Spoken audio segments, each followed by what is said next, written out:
Dalam gereja Roma Katolik, istilah membiara dan biarawati bukanlah hal yang asing.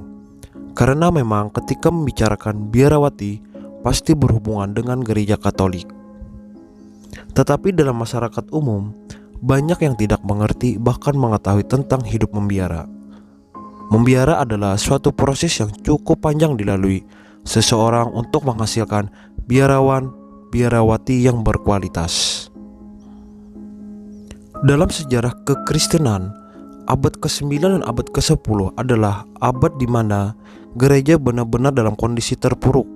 Para pimpinan mulai menggunakan kekerasan untuk dapat menguasai gereja, terjadinya korupsi dan ketamakan dalam kepemimpinan gereja. Kemudian William Pius mendirikan sebuah biara Cluny, tepatnya di Mâcon, Burgundy di negara Perancis. Biara ini digunakan sebagai tempat perkumpulan yang terbebas dari kekerasan atas perebutan kekuasaan kekaisaran dan di bawah perlindungan Paris.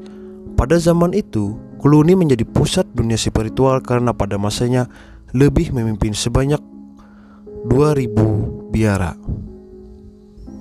Itulah sejarah bagaimana biara dan biarawati dalam konteks sejarah.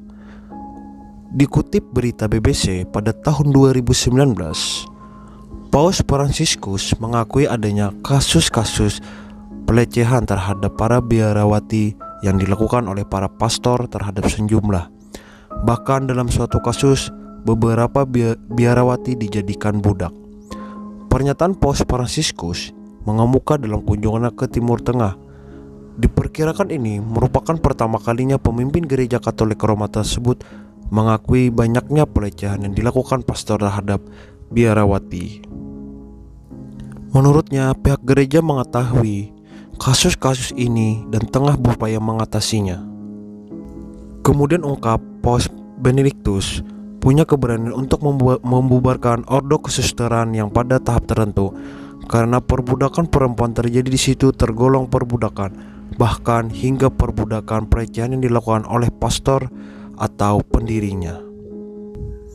Kemudian pria kelahiran Argentina itu mengatakan masalah tersebut masih terjadi, tapi utamanya di jemaat tertentu, khususnya yang baru-baru dan lebih banyak di wilayah tertentu ketimbang wilayah lainnya.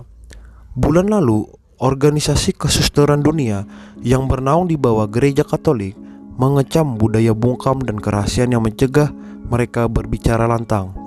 Kemudian beberapa hari lalu, majalah perempuan Vatikan, Woman Coachford, mengecam pelecehan itu dalam sejumlah kasus membuat biarawati-biarawati terpaksa mengaborsi janin hasil hubungannya dengan pastor, padahal tindakan aborsi dilarang gereja Katolik.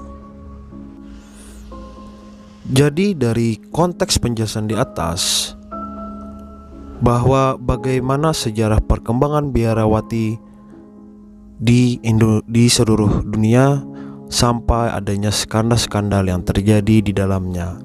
Jadi konten ini merupakan hanya sebuah wawasan dan pengetahuan bagi kita dan bukan untuk diperdebatkan.